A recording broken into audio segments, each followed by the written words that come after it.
предыдущем видеоролике мы учились с вами считать на черкесском языке до 10. Давайте теперь научимся присоединять цифры к словам.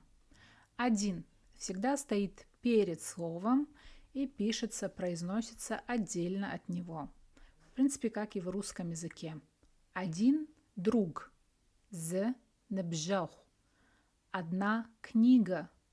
З тхль. 1 дом. З уна. Цифры от 2 до 10 пишутся со словом слитно, и цифра идет после слова. Между ними стоит соединительный союз «и». Как это выглядит? 2 дома. Унит. 3 друга. Небжагуиш. 4 книги. Тхлипль. И так далее.